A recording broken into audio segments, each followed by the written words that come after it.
لخلق الله محمد بن عبد الله وعلى آله وأصحابه ومن تبعهم بإحسان إلى يوم الدين وبعد. Awali ya yote namshukuru Allah subhanahu wa ta'ala ambaye ametuwafikisha kukutana hapa kwa ajili ya mahafali ya vijana wetu hawa wanaokwenda kuhitimu masomo yao ya kidato cha 6. Baada ya kumshukuru Allah, napenda kuchukua fursa hii pia kuwapongeza na Allah mkafika hatua hii katika hatua za elimu, bali mna safari ndefu ya elimu mbele yenu. Nami namuomba Allah subhanahu wa ta'ala aendelee kuwafanyia wepesi na kuwapa taufiki katika safari yenu hiyo na mafanikio. Nimepewa nasaha za dakika 15 mpaka 20, na mimi katika watu wanaopenda kuzungumza sana, lakini nitajitahidi nifinye baadhi ya mambo ili niendane na muda huu ambao nimepewa. Ndugu zangu vijana, hivi punde mtakwenda kuingia mtaani, kwamba mtatoka kwa kipindi fulani mtatoka kwenye maisha ya wanafunzi, mtakuja katika maisha ya mtaani. Kwa hiyo nasaha zangu kubwa, maisha huku yanamhitaji mtu mwenye kujitambua na kujielewa. Kwa hiyo mnahitaji muwe na utambuzi, muwe na uelewa mkubwa, kwani tupo katika zama za kukopi na kupesti bila kujua huyo aliyelifanya hilo au aliyolisema hilo alikuwa anakusudia nini. Kwa hiyo watu wanaona ima live, kwa maana katika mitaa yao, au kupitia hivi vyombo vya habari na mawasiliano, masimu. Kuna mambo yanafanywa, watu wanayaona. Kuna maneno yanasemwa, watu wanayasikia. Na bahati mbaya tupo katika kipindi cha ububusa mkubwa, kwa maana watu wanakopi na kupesti bila kujua huyo aliyasema hayo maneno alikuwa anakusudia nini, au aliyefanya vitendo hivyo alikuwa anakusudia nini. Kwa hiyo watu wanakopi tu. Utaona mtu ana watu wanafanya hivi, kwa hiyo naye anafanya hivi. Akumuuliza hii nini, hajui. Naye amekopi tu, watu wanafanya hivi, kila mtu akipiga picha anafanya hivi, kila mtu akipiga picha anafanya naye anaona ndio maisha yenyewe. Kwa hiyo naye anapiga picha, naye anafanya hivi. Sasa ukimuuliza hii kufanya hivi ndio nini, anakuwa hajui, kwa sababu watu wanaoyaona na wanaoyasikia bila kujali yanadhuru imani zao, yanadhuru heshima zao, yanadhuru maisha yao. Maadamu ameona kinafanyika, naye anafanya. Maadamu amesikia kinasemwa, naye anasema. Muislamu hawi hivyo. Muislamu ni mtu ambaye anatafakari, na analolifanya anakuwa amelizingatia, pia analolisema anakuwa amelizingatia. Kwa hiyo mnakuja katika jamii ya kukopi na kupesti kila kinachosemwa na kila kinachofanywa, bila kujali huyo aliyefanya hicho au aliyema hicho alikuwa anakusudia nini, malengo yake nini, na bila kujali kwamba hicho kinakwenda kudhuru imani na dini, heshima, au hakidhuru. Sasa mnahitaji mje katika maisha hali ya kuwa ni wenye kujitambua, hali ya kuwa wenye utambuzi. Kwa hiyo inshallah mimi hapa nitataja na kusudia nikutajieni mambo kama 11. Nitayataja tu, sintoyafafanua. Na hizi zitakuwa ni hints, ni point. Kwa maana mtakuwa na kibarua sasa kila mmoja cha kuyatafuta ya mambo kwa upana wake zaidi. Kwa sababu tukisema tuyafafanue tena haya mambo itakuwa shughuli, tutafika hadi saa 9 na ratiba zingine huenda zikakwama. Lakini kabla sijataja hayo mambo, niweke maangalizo mawili kwa Waislamu wote kwa ujumla. Sasa angalizo la kwanza, liya'lama kullu muslimi wa muslima anna al-islam hayatun wal hayatu islam, kwamba kila Muislamu aliyeko hapa, bila kujali wewe mwanafunzi unamaliza unabaki, mzazi, raia, shekhi, madam wote tuliomo, madam sifa yetu kubwa imetukusanyisha hapa ni Uislamu, basi kila mmoja wetu, sisi wanaume na nyie kina mama, jueni kwamba Uislamu ni maisha na maisha ni Uislamu. Fala yujad ayu adina infiswalin baina al-islam wal hayat, hakuna japo gepu dogo la mwachano kati ya Uislamu na maisha. fala budda tasira alhayati dauman ala wifqi shara'i alislami wa ahkamihi wa qawaidihi wa tartibatihi wa irshadatihi wa tawjihatihi wa ta'alimihi. Hivyo basi ni lazima maisha ya Muislamu, sasa uko shuleni, uko mtaani, uko ofisini, lazima maisha yako yaendane wifqa na sheria za Uislamu, hukumu zake, maamrisho yake, makatazo yake, mafundisho, miongozo, taratibu. Kwa hiyo la kwanza kila Muislamu ajue kwamba tokea unaamka mpaka unalala hakuna muachano japo mdogo sana kati yako wewe na Uislamu. Maana kati yako wewe na mafundisho ya Uislamu, kati yako wewe na miongozo na maelekezo ya Uislamu. Hili la kwanza kila Muislamu alijue kwamba Uislamu ndio rasul amri al-Islam. Mtume anasema rasul amri al-Islam wa amuduhu as-salah wa dhirwatu sanamihi al-jihad fi sabil. Rasul amri al-Islam, kwamba Uislamu ndio mpango mzima. Kwa hiyo Muislamu ndio mwanzo mwisho. Kwa hiyo Muislamu siku zote anaishi Uislamu, yani fikra yake imekaa Kiislamu tu, maneno yake yamekaa Kiislamu, vitendo vyake vimekaa Kiislamu, kwa sababu rasul amri al-Islam. Hiyo angalizo la kwanza. Angalizo la pili, liyataharrara kull muslimin wa muslima min su'i fahmi al-Islam annahu dinul munasabati wal waqa'i fa idha intaha al-Islam. Kwa maana wote tuliomo, kila Muislamu aliyokum ajihuru, ajikomboe na ufahamu mbaya wa Uislamu, kwamba Uislamu ni dini ya matukio na minasaba. Yakishaisha matukio na minasaba na Uislamu wenyewe umekwisha. Mfano hapa vijana leo mashaallah wamependeza, wamevaa Kiislamu, baada hapo kesho ukiwaona utawakata kama ndio wale nilioona jana, kwa sababu mnasaba umeshakwisha na habari za Uislamu zimeshakwisha. Na ndio moto na mtu anahangaika, hagali anaweka hapa inakataa, anaitengeza hivi inakataa, kilemba anakifunga hivi kinakataa, anatafuta ile muonekano mzuri. Kwa hiyo kila Muislamu ajihuru na ajikomboe na huu ufahamu mbaya wa Uislamu, kwamba ni dini ya minasaba na matukio, kwamba mnasaba ukiisha, tukio likiisha na Uislamu tena basi. Huu ni ufahamu mbaya, bali Uislamu ni maisha na maisha ni Uislamu.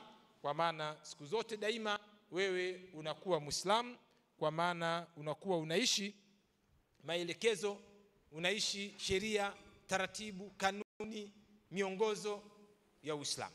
Hilo ni angalizo, au hayo ni maangalizo mawili ambayo hasa nyinyi vijana ambao ndio tunasema mnaendani miabebe, kwamba sisi tunakwenda mtaani wa Uislamu, tunakwenda mtaani hali ya kuwa tumefahamu kwamba kumbe mimi nikisema natakiwa niseme Uislamu, nikitenda nitende Uislamu, nikiacha natakiwa niache Kiislamu. Kwa hiyo kila taharukati, kila harakati ninayoifanya basi ifahamu hiyo kwamba iwe katika mafundisho ya dini.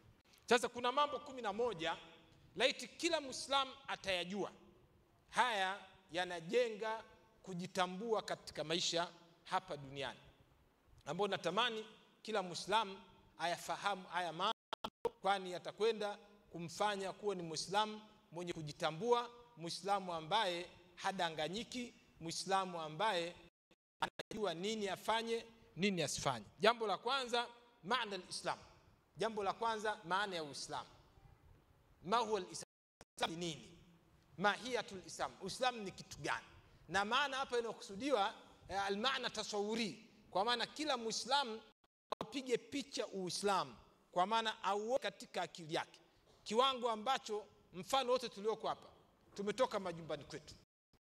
Ikitokea mimi nikapigiwa simu hapa na mke wangu au na mtoto wangu, bana tunaulizia kitu fulani kiko wapi, nitaanza kuwapa maelezo. Yale maelezo kipindi nayatoa, kuna picha inapita katika akili yangu, kwa maana chumba changu nakiona, nyumba yangu naiona. Kama ni kabatini, natoa maelezo, bana angalia hapo juu ya meza kuna vitabu 3. Kipindi nasema haya maneno, picha inapita katika dhihni yangu, katika akili yangu, katika medula yangu. Na hii ndio kila Muislamu afike hivyo na Uislamu katika kujua kwamba aupige picha Uislamu. Na Uislamu usipofika kuupiga picha ni vigumu sana kuuelewa na ni vigumu sana kujitambua. Na ndio maana imekuwa ni kanuni katika elimu yoyote unayosoma, jambo la kwanza ni definition. Kabla hujaingia katika hicho unachotaka kusoma, lazima uwe na definition, kwa sababu definition ndio mwanga wa wewe kuelewa hayo unayoenda kusoma. Kwa hiyo jambo la kwanza, kila Muislamu ajitahidi awe na picha ya Uislamu katika akili yake, au fahamu Uislamu ni nini. Na hapa tunasema mahia manake ni kitu gani hicho? Utaona siku moja Jibril amekuja alayhi salam hadi kwa mtume, katika maswali la kwanza kabisa alimuuliza akhbirni anil islam, niambie Uislamu ni kitu gani. Swali la kwanza, akaanza mengine yote akaanza Uislamu ni nini. Kwa hiyo na wewe katika maisha ya Uislamu, jambo la kwanza lazima ujue Uislamu ni kitu gani. Ni bora ukae muda mrefu wa kutosha ukitaka kujua Uislamu ni kitu gani, mpaka upige picha kiasi kwamba uone katika akili yako. Hilo jambo la kwanza. Jambo la pili, makanatul islam wal muslimina, lazima ujue nafasi ya Uislamu na Waislamu katika ardhi hii. Nafasi yetu ni je, sisi Waislamu nafasi yetu ni ya chini, ya kati au ya juu? Kwa sababu watu katika maisha haya ima wawe katika tabaka la juu, ima wawe katika tabaka la kati, ima wawe katika tabaka la chini, ambapo tunasema makanatu al-islam wal muslimina. Kwa hiyo kila Muislamu ajue makanatuna wa makanatu dinina, nafasi yetu Waislamu katika ardhi hii na nafasi ya dini yetu katika ardhi hii. Je, sisi na dini yetu ni watu wa juu, watu wa kati au watu wa chini? Na ni makosa sana kuishi katika ardhi hii haujui nafasi yako, kwa sababu kutokujua nafasi yako unaweza ukapitisha fursa nyingi ambazo usipate katika maisha kabla ya akhira, hapa dunia kabla ya akhira, lakini pia unaweza ukafanya mambo ambayo hayaendani na nafasi yako, na wakati mwingine ukaidogesha nafasi yako, au ukaidhalilisha nafasi yako, au ukaidunisha nafasi yako hali ya kuwa ni nafasi ya juu. Kwa hiyo jambo la pili, labda likuli muslimin wa muslima maarifatu makanatul islami wal muslimina. Jambo la tatu, ahdafu wa ghayatu dini al-islam. Ahdafu wa ghayatu dini al-islam, malengo na shabaha za dini ya Uislamu, kwamba dini ya Uislamu ni dini ambayo imekuja ina malengo, ina shabaha, ina target, ina mambo ambayo imekusudia. Mfano wa Waislamu na kujua malengo na kutokujua malengo ni mfano wa treni, kituo cha treni. Unapokwenda stesheni pale kuna treni aina mbili.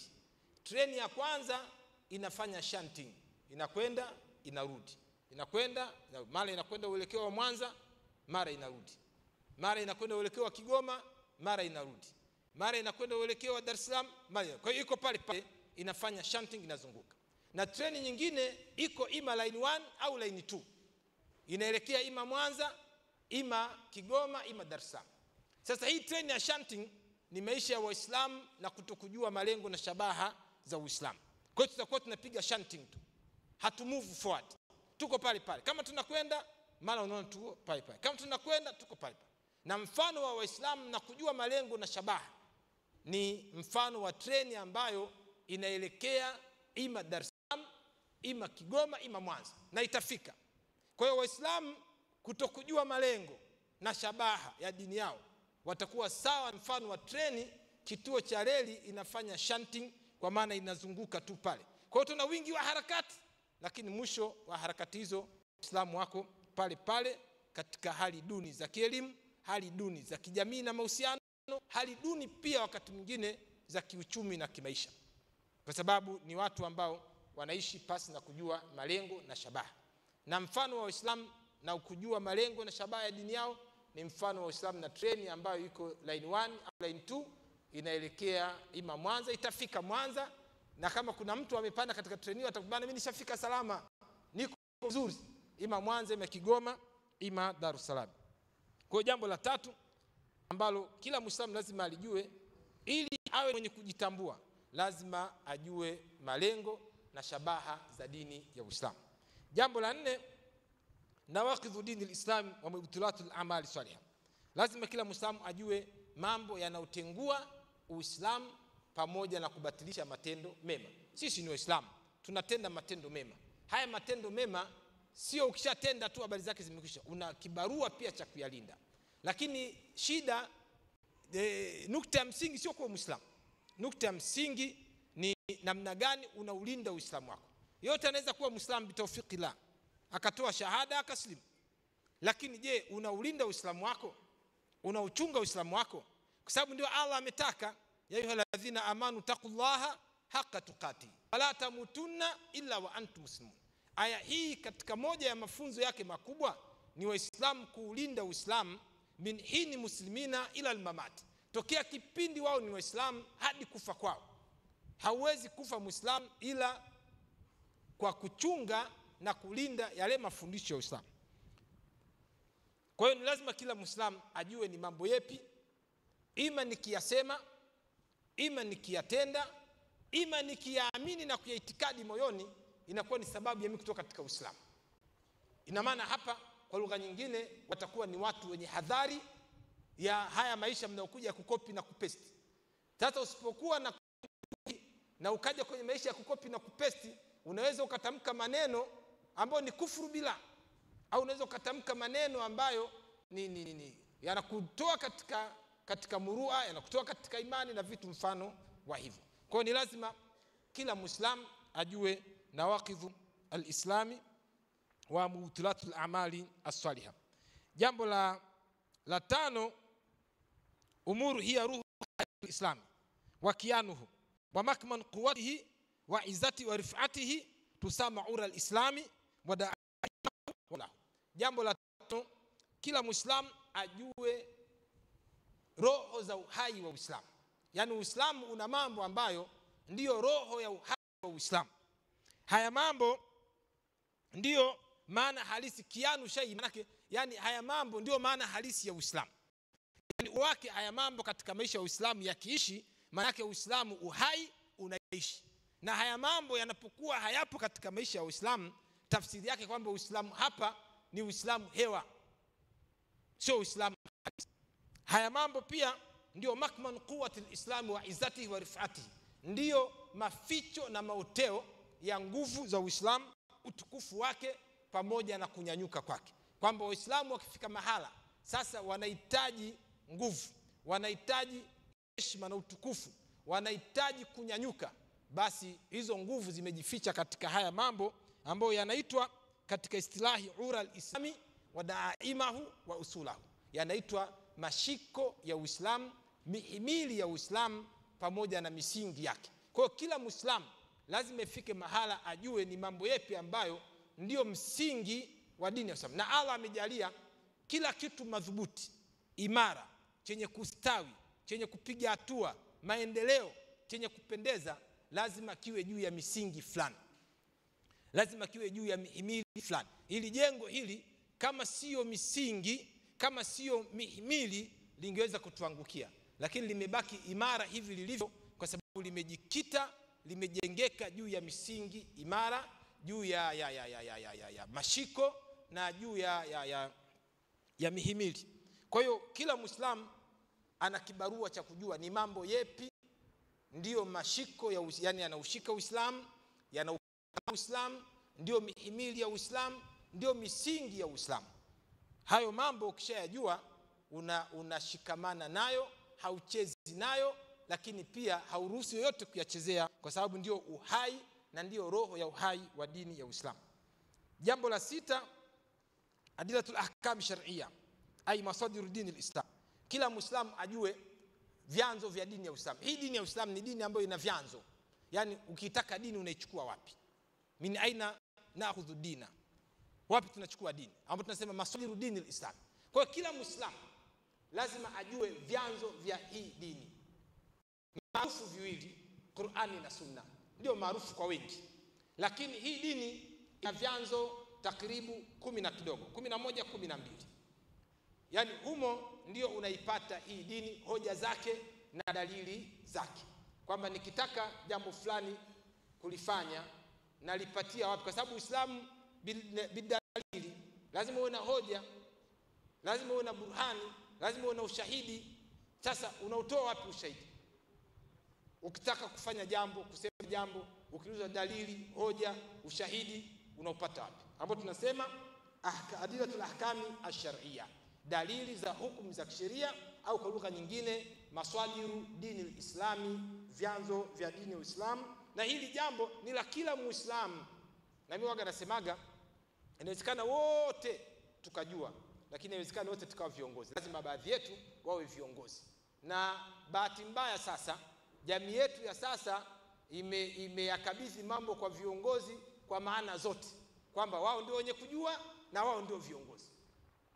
Na hili ni kosa katika jamii ya Kiislamu ambao lazima lisahihishwe, kwamba Waislamu wote tunawezekana tukawa katika kujua, kwamba wote tukajua, lakini haiwezekani wote tukawa viongozi.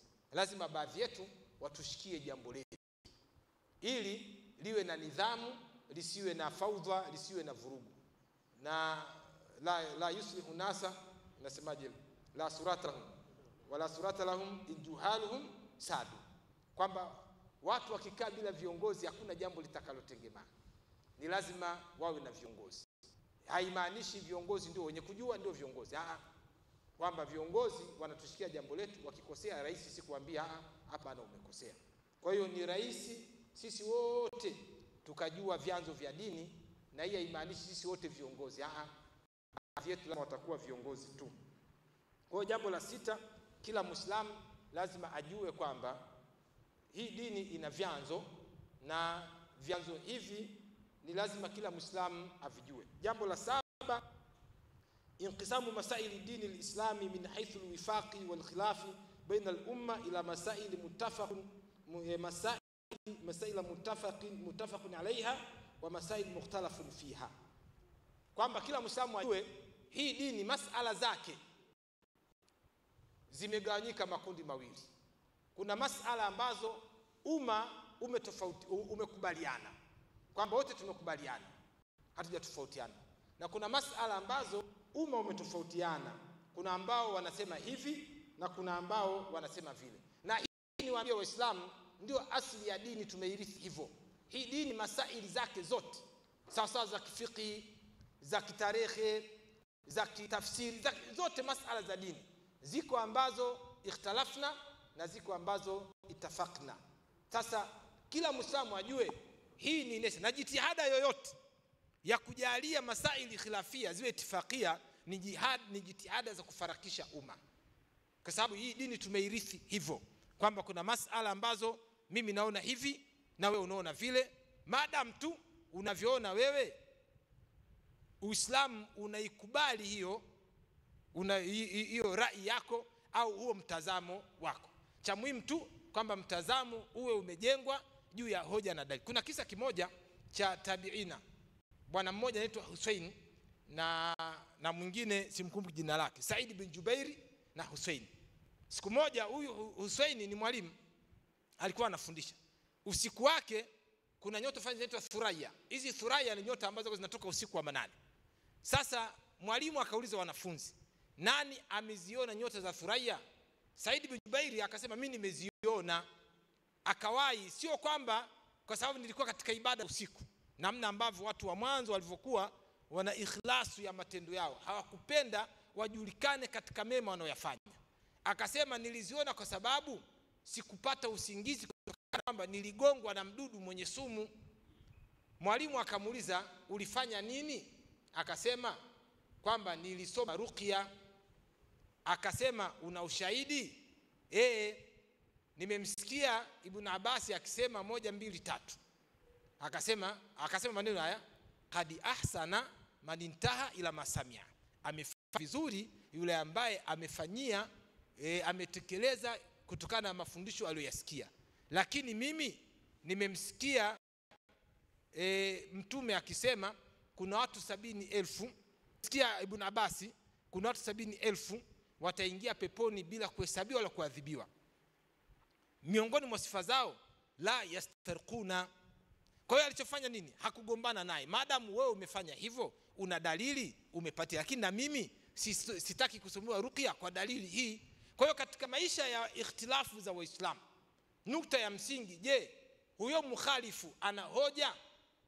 Na mimi nataka niwaambie Waislamu, hii dini ina wasaa kubwa sana. Kuna masaili nyingi ni masaili za wasaa, kwa maana wewe ukifanya hivi sawa, mimi nikifanya hivi sawa. Tatizo kukosekana ilmu ya khilaf baina al-umma, kati ya umma, ndio imesababisha faraka. Hali ya kuwa hizi khilafu tunazikuta zipo kwa watangulizi wetu na zikuwafanya kuwa mufarinani, kuwa na faraka kiasi ambavyo ilivyo leo. Kwa hiyo jambo la 7 ni kila Muislamu ajue hilo, kwamba hii dini masaili zake zipo za itifaki, kwa maana Waislamu wamekubaliana, na zipo za khilafu. Kwa hiyo unapoingia mtaani utakutana na haya, na uende tayari mmekutana nayo na mnayajua kipindi mko mashuleni. Lakini jueni sasa kwamba hii ndio nature ya dini yetu, ina masaili khilafia na ina masaili itifakia. Cha muhimu tu kwamba kaifa naishu al-khilafi, namna gani ya kuishi hizo tofauti na maisha yakaenda. Jambo la 8, nadhul islami lil hayat, mtazamo wa Uislamu juu ya maisha. Haya maisha tunayoishi hivi sasa, mimi nasema, nyinyi mnanisikiliza, wengine wako wanafanya makazi, mabiashara, manini, maofisini. Haya maisha haya tunayoishi, Uislamu unayachukuliaje? Unayatazamaje? Kwa sababu maisha ni tafsiri ya vitu viwili. Ndani yetu sisi wanadamu tuna vitu viwili, tuna kichwa na tuna moyo. Kichwani humu kuna fikra, kuna mawazo, kuna mitazamo, kuna maono, kuna rai, kuna mambo hayo. Na moyoni humu kuna imani na itikadi. Na haya maisha ya nje unayoona ni tafsiri ya itikadi na imani ambazo watu wanazo moyoni, lakini pia ni tafsiri ya fikra, mawazo, mitazamo, maono, rai ambazo watu wanazo, kisha wanazitoa nje, zinakwenda kuwa maisha. Kwa hiyo mwanadamu anaishi ndani yake katika nje yake. Mfano hapa tunasema, bwana unaonaje, mimi nilikuwa naona hapa, kwa nini ule mlango tusiufunge? Au kwa nini ule mlango ule kina mama wapite kule? Kina mama, mimi naona hivyo. Kisha haya maono haya tunayatoa nje, yanakuja kuwa maisha. Tunazuia pale mlango, wanawake pita huko, wanaume pita huko. Kwa hiyo hilo lazima mwe, kwamba mnapokuja mtaani huku, ima mtaishi fikra na itikadi na imani na mitazamo na maono ya Uislamu, ima mtaishi fikra, mawazo, mitazamo katika akilini za watu. Na dunia imejaa kila aina ya imani na itikadi. Dunia imejaa kila aina ya fikra, mawazo, mitazamo, maono, rai, yote hayo yapo, mnakwenda kukutana nayo. Kwa hiyo lazima mjue nadhratul islami lil hayat, Uislamu na wenyewe una mtazamo gani juu ya maisha, unayachukuliaje haya maisha, kwa sababu kama tulivyosema, Uislamu ni maisha na maisha ni Uislamu. Kwa hiyo hilo ni jambo la 8 ambalo, kwa hiyo una kibarua cha kwenda kujua ma huwa nadhratul islami, ma hiya nadhratul islami lil hayati, Uislamu haya maisha unayachukuliaje, unayatazamaje, unayaonaje, unayatia katika mizani ipi. Jambo la 9, tahadiyatu tujaha muashati alislam, kwa lugha nyingine alawaiq wa kaifiyatu muwajahatiha wa iqtihamiha, kujua changamoto katika kuelekea kuishi Uislamu. Kwa lugha nyingine vikwazo, ni mambo ni kikwazo cha mimi kuishi Uislamu, kwa maana sheria zake, hukumu zake, taratibu zake, miongozo yake, maelekezo yake, ni mambo yapi na kwenda kupambana nayo ili niyashinde, yasiwe kikwazo kwangu wala yasiwe changamoto. Kwa hiyo kila Muislamu ana wajibu wa kujua atahadiyat, changamoto, challenges, kwamba mimi nakutana na challenges zipi katika safari ya mimi kuishi Uislamu na kuwa Muislamu mbele za Allah subhanahu wa ta'ala. Lakini zaidi ya kuzijua hizo changamoto, wa kaifiyatu muwajahatiha wa iqtihamiha, na namna gani nitapambana nazo, nitazikabili na kuzivuka zisiwe kikwazo tena. Na hayo tutakwenda kukutana nayo katika maisha ya huku mtaani.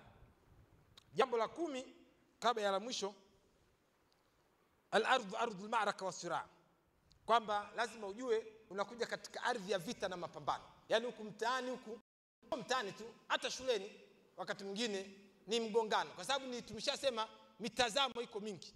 Na ukishasema mitazamo mingi, imani nyingi, itikadi nyingi, maana yake ni gongana tu hapa. Hapa ni mambo ya kugongana tu.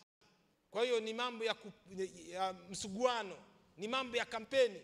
Kipindi wewe unapita una kampeni, mwingine anapita naye ana kampeni hili. Na utaona ardhi hii imekuwa iko free, kwa maana kila mtu kufanya ambalo anaona kufanya, kusema ambalo anaona aseme. Sasa na wakati mwingine wewe unasema A, mwingine anasema B, wewe unasema X, mwingine anasema Y. Kwa hiyo tunaona kwamba ni X Y A B, kwamba ni mgongano tu.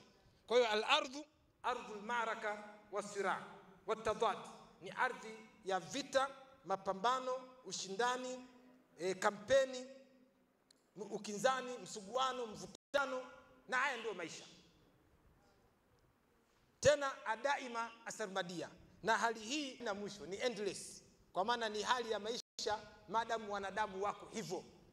Wana itikadi na imani tofauti, wana mitazamo tofauti, wana fikira tofauti, wana maono tofauti, wana rai tofauti. Kwa hiyo wataishi gongano tu, wataishi vita, wataishi kampeni, wataishi msuguano, wataishi mgongano.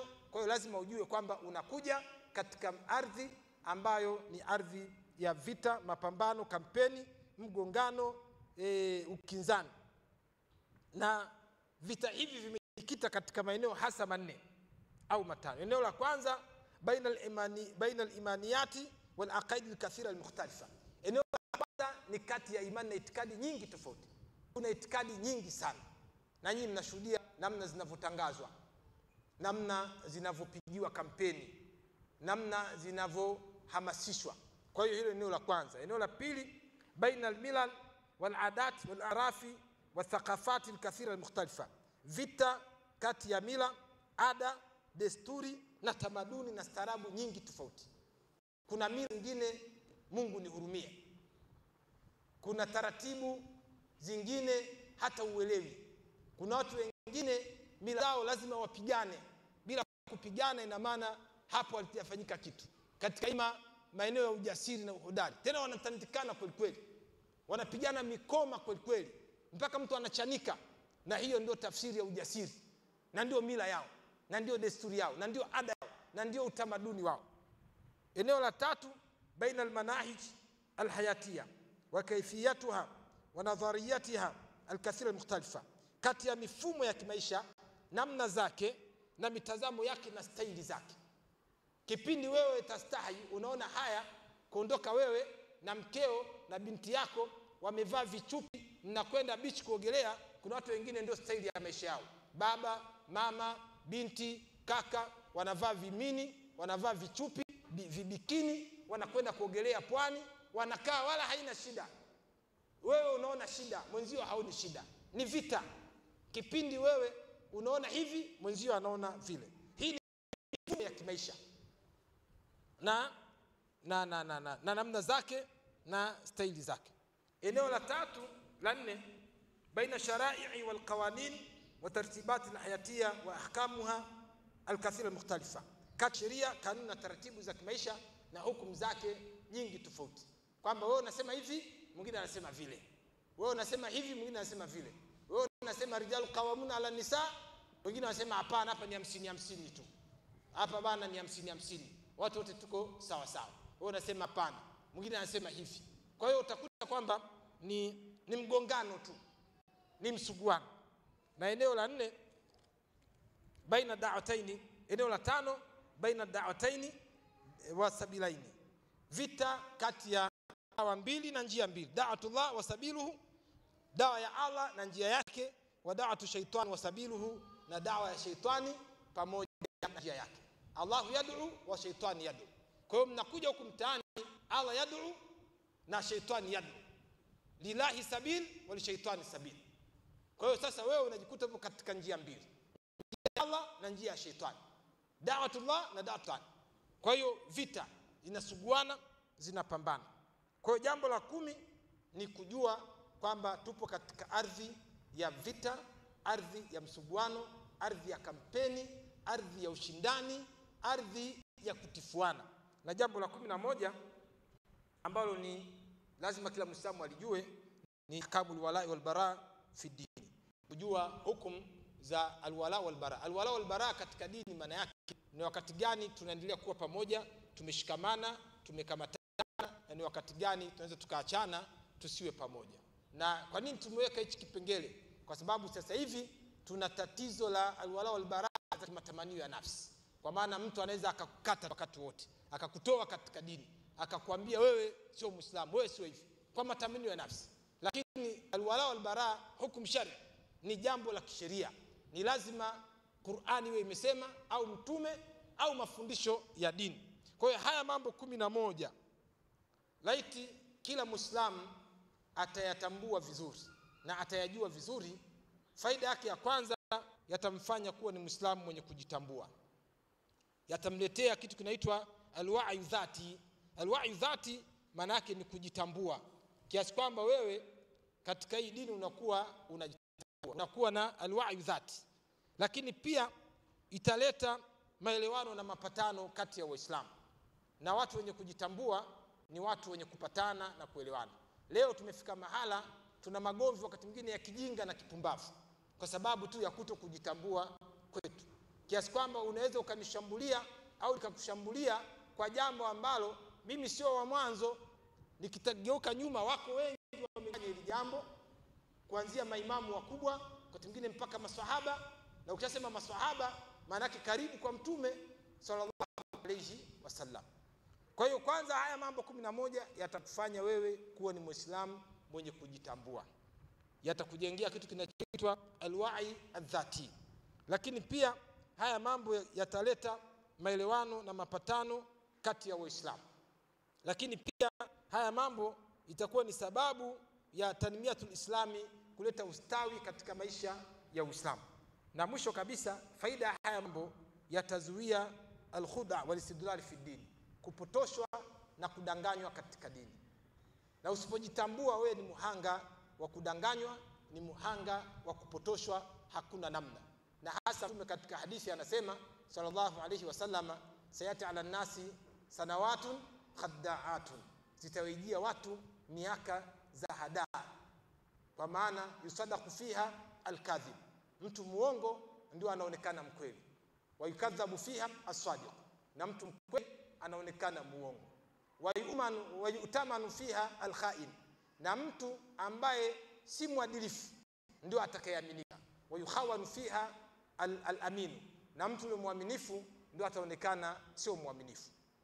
Na hizi zama huenda ndio hizi ambazo tupo leo. Ukinijia mimi bana, shekhe na shida na matatizo, naomba niombee dua, nikakupa maelekezo cha kufanya wewe, kwanza fanya istighfari kwa Allah na toba, kwa sababu kila unampata mwanadamu ni chumo la mikono yake. Kisha simama usiku, tawadha, swali, fanya istighfari, nyanyua mikono, muombe Allah. Utaniona ushekhe huyu ananidanganya. Unataka nikikwambia bana, sasa wewe katafute mbuzi mwekundu, leta na nini na nini, nasema huyu ndio shekhe sasa. Kwa hiyo hizi ni zama ambazo mkweli mwadilifu haaminiki na muongo tapeli ndio anaaminika. Kwa hiyo pana kila sababu ya Muislamu kujitambua. Ukishajitambua utazuia hali ya kupotoshwa na hali ya kudanganywa na hali ya kupotezwa. Haya niliona iwe nasaha fupi katika mahafali haya, ambayo nasaha yangu kubwa kwamba vijana jitambueni, lakini Waislamu wote tuliomo jitambue, na haya mambo 11 ni msaada wa kukufikisha wewe kujitambua maisha haya ya hapa duniani kabla kesho akhera. Wallahu ta'ala a'lam. Assalamu alaykum wa rahmatullahi wa barakatuh.